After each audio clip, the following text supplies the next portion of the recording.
if they did that sufficiently to the Judicial Committee's satisfaction, then the person would be reproved rather than disfellowshipped. In some cases. Well, are there any factors other than adequate repentance, as you've described it, that a Judicial Committee will take into consideration in determining whether reproval or disfellowship is the appropriate remedy? Apparent repentance can be more than just words, and a person can use just words, but that may be not enough if the person over a period of time is shown that they have a tendency towards doing that wrong. Is it part of the considerations in your experience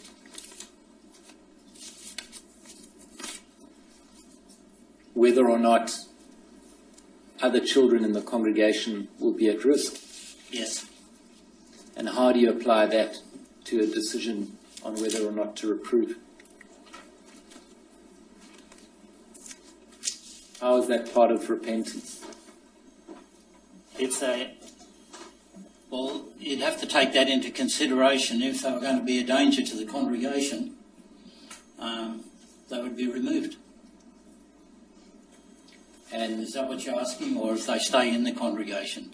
Well, I'm asking how it is you come to a decision about whether to reprove or not, and what factors you take into consideration. That is one factor that is taken into consideration. So if you're not satisfied that this person will not offend again, then you won't reprove. You'll disfellowship. Yes. And when a person's disfellowshipped, they then can still attend meetings and so on, but under some restriction, is that right? Under a lot of restrictions. Yes. And members of the congregation cannot associate with them socially. Socially or spiritually. Yes. But the person is still otherwise in the world and can associate with people outside of the church. Yes. And you don't take into consideration, do you, how people outside of the church might be kept safe from such a person whom you're not satisfied will not reoffend? If they were outside the church and they were a close friend, I would tell them. Well, and how would you know if they're a close friend and they're outside of the church? No, if they were a close friend of mine. A close friend of yours? If I was. Yes. If I associated with them. Well, what about people who are not close friends of yours, others outside of the church? You don't take any steps, do you, to protect them from this potential reoffending?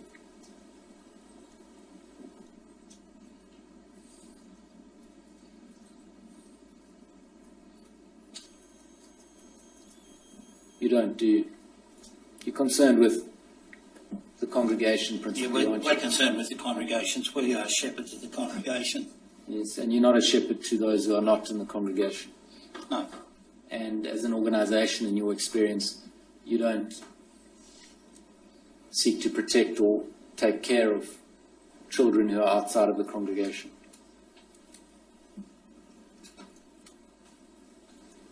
That's a broad statement.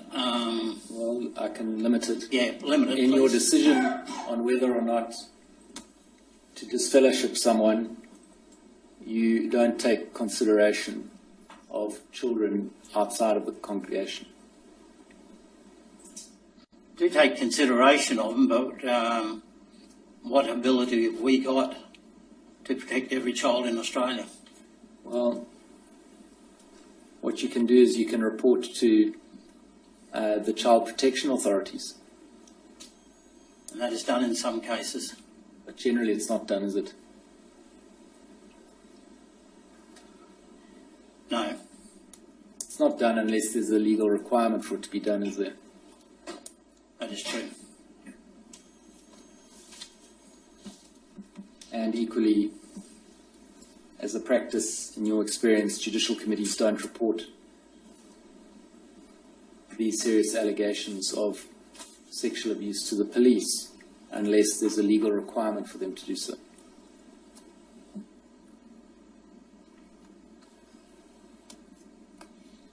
That would be true. And that's because within your church you see yourselves as having the structures to deal with these things internally. That is within our church, Yes. not outside. And your structures are based on first century Christendom as set out in the Bible. Yes.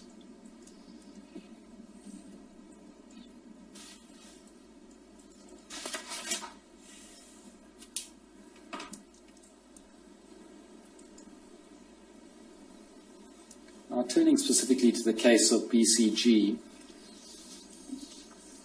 I'd like to show you part of BCG's statement, paragraph 37. While we're waiting for that to come up, perhaps, Mr. Bardich, if you can just look at me and we'll get to the screen in a moment.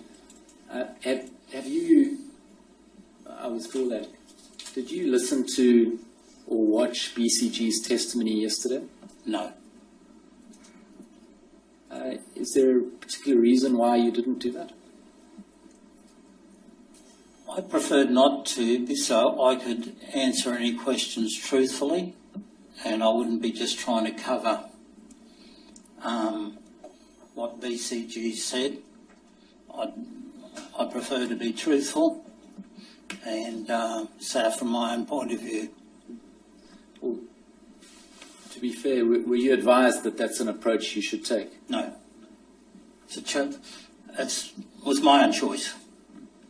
And I take it then you haven't read BCG's statement? No. So is it the case that you don't know what it is particularly that she said here yesterday? No. And have you read the press overnight where her statement was reported in some detail? No, I didn't read the press. All right, let's look at page 30, paragraph 37. So this is what BCG said. She said, "My father left home some 8 or 9 months after October 1988. Before my father left, I tried to talk about the abuse, that's the abuse she had suffered from him, to Lynn Bardich, who was married to one of the elders at the congregation, Kevin Bardich." Now, I take it your wife is Lynn, is she? Yes. Yes. And she says, "Kevin was a friend of my father's." Is that right? Back in 1988, were you a friend of BCH, that's BCG's father? Yes. And you had helped build parts of their house, is that right? Yes. Yes. And BCG says, "I said to Lynn, I need to talk about some stuff that's happened between me and Dad." And then she says that her understanding is that Lynn spoke to you. Now, did your wife raise that with you, that BCG had said to her that she needs to talk about some stuff that's happened between her and her dad? Do you remember that? Yes. Yes. And did you then send the message back via your wife that you can't speak with her without your father being present? I would have never said that. Well, why would you have never said that? Because that's not me. And what happened after would prove that. Well, isn't it the case? Well, I withdraw that. Of course, at that time, when that was raised with you, I take it you didn't know just what it was that BCG wished to raise. Is that right? You didn't know how serious it was or what the matter was. I didn't know how serious it was. Yes. And as she was a young adult, I would have spoken to her anyway. Well, you wouldn't have spoken to her with just you and her present, would you? No, I would speak to her with somebody else. I would speak to her by herself, but with somebody else, like my wife, in a room that's close or, in the adjoining room. Yes, because you counselled not otherwise to be alone with other women, is that right? That's right. Yes. Now, it's also part of the church's teaching, isn't it, that if a member of the congregation has an issue, a problem with another member, they must take it up with that member first, and only if they can't resolve it must they take it to the elders. Is that right? Not in all cases. Yes, if it's a serious wrongdoing, then they should take it up with the elders directly. Is that right? Yes. But if it's not serious, then they should take it up first with the person concerned. Yes, you're talking about Matthew? The scriptures in Matthew. It may be. Yeah, Mr. okay, Broderick, sorry. you've got me there. So if you didn't know what it was that BCG wished to raise, you therefore didn't know whether it was a very serious matter or not, did you?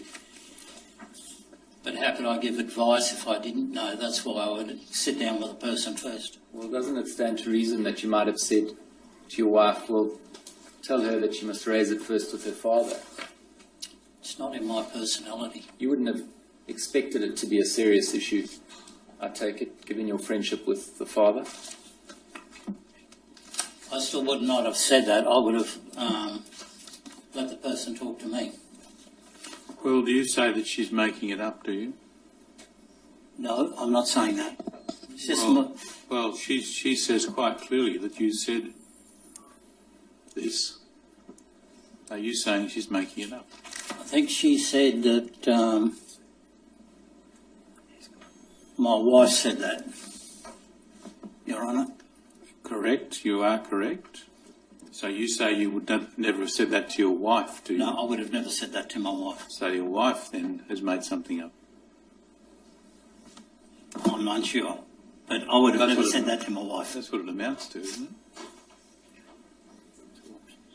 I mean, someone has to be telling the truth here, Yes, and we have to work that out. I understand that. Well, can you help me? I can only say what I said at the time. I can't go beyond that. You know, What did you say to your wife? I'm unsure, but I wouldn't have said that because I will sit down and I'll speak to anyone. I'll ask you again, what did you say to your wife? I am unsure. You have no recollection at all of what you said to your wife? No. Just that you deny saying this? Yeah, because I know I wouldn't have said that. But you can't help me with No. anything at all as to what No. you did say? No, Your Honour. Sorry. It's 26 years ago. Very well. Now, you served in the Judicial Committee with your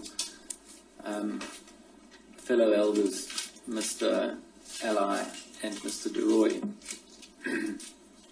and you were, excuse me, you had before you, as it were, an issue concerning BCH and his relationship with another woman, not his wife. Is that right? That is true. And whilst you were investigating and considering that matter, the allegations that BCG made that she'd been abused by her father came to your attention. Is that right? That is true. And by you, I mean you and the other members of the Judicial Committee. Yes. Yes. And so then, Yeah. and so you then, as a Judicial Committee, investigated those matters too. In other words, Yes. BCG's matters. Yes. Yes. And in a sense, there was a bit of overlap because there were common families and so on. Is that right? Sorry, can you There repeat? was some overlap between the issues, that is, the ones concerning BCH and the other woman, and BCH. There was a lot of overlaps at that time. There was, information coming in. So you investigated them concurrently? Some of it, yes. Yes. Because, for example, BCG's mother had things to say to you which were relevant to both inquiries.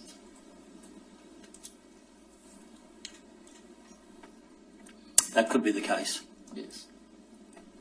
Now, did you first conduct a preliminary investigation by two elders and then decide to refer it to the Judicial Committee, or did you just subsume it into your existing Judicial Committee? I would not be able to remember all the details on that, but yes, I would have started off with a preliminary investigation. Well, it should have, but it seems in this case it probably didn't, that you, since you already sat in a Judicial Committee, you just dealt with it. Isn't that what happened? It could have been the case because the evidence was there. Not the evidence of BCG, but the other evidence that was there with Yes. BCH. Sorry. And during your meetings, you required BCG and BCH to attend at the same time, and you required BCG to put her allegations to her father in his presence. Is that right?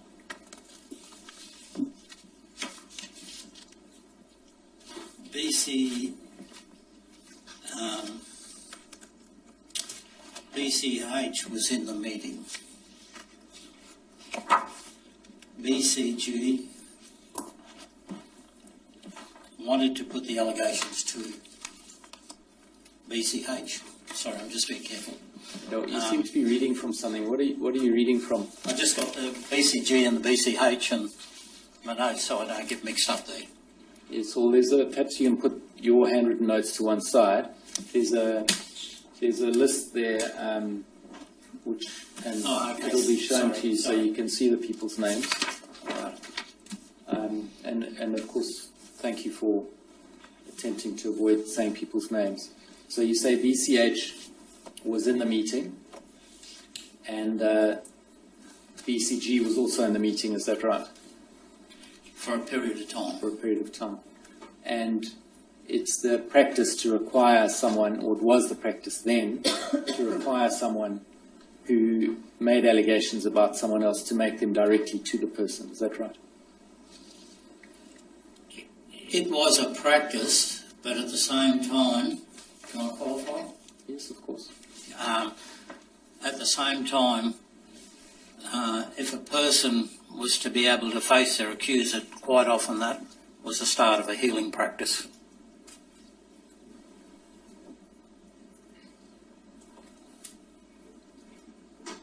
So I understand you to be saying that it was a justification for that requirement that the accuser faces the accused is because it can have a healing component to it, or healing result. That was one reason, yes. Right.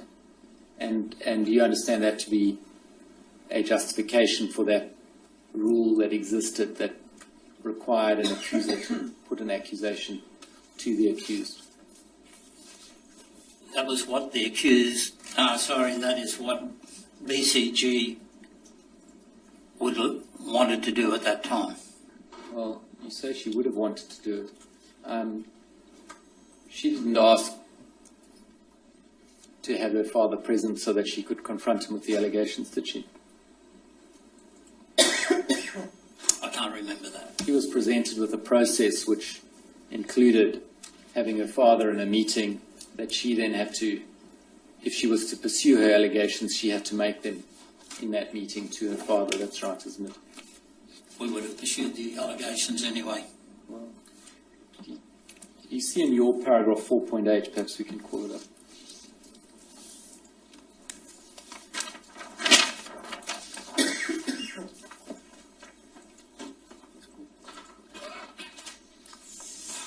Oh, that's on the screen.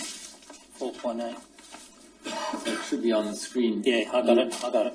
You'll see, you say in your statement, the Judicial Committee informed BCH of the allegations, but he strongly denied them at first and was quite verbally aggressive towards BCG. At the committee meeting hearing, I recall his body language was physically threatening, and BCG appeared frightened of him. Now, you will accept, of course, that for that young woman, 17 at that time, having suffered as she did at the hands of her father, that was a traumatizing experience to face that, wasn't it? It would have been. And it wasn't conducive to arriving at the truth, was it? It didn't arrive at the truth at that time. Yeah. But to have a process like that where the victim of the abuse has to face the abuser and put the accusations to him, is not conducive to arriving at the truth, is it? Because she feels silenced by his presence and frightened of him. Don't you see that?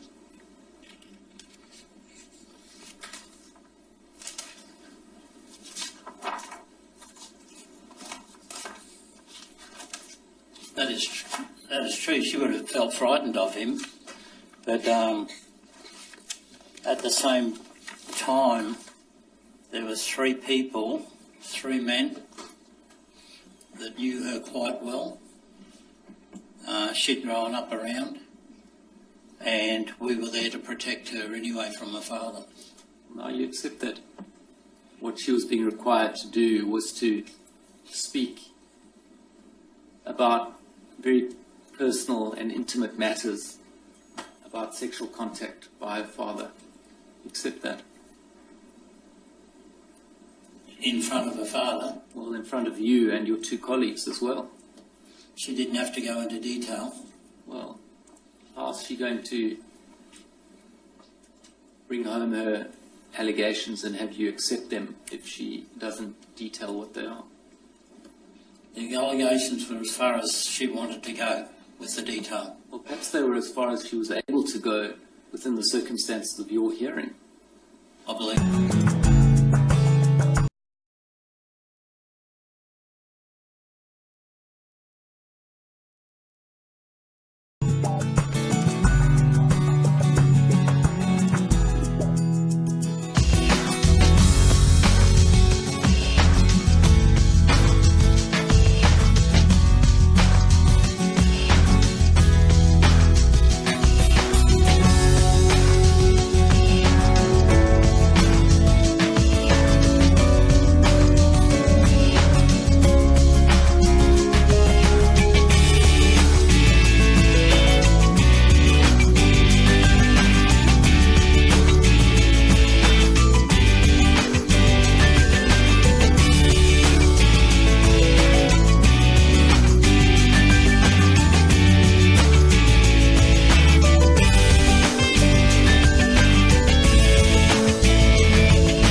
Yeah, Dr. Jason Morrison, theologist again. I just want to say thank you for watching the videos, and I hope you got plenty of self-rediscovery and freedom out of it.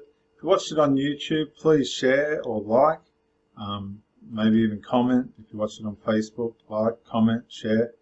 But most of all, get out and live. This isn't a rehearsal. You've got a one-off life. Don't let your loyalty and your faithfulness blind you to the life that you should be experiencing. Till the next video, thank you for watching, and bye for now.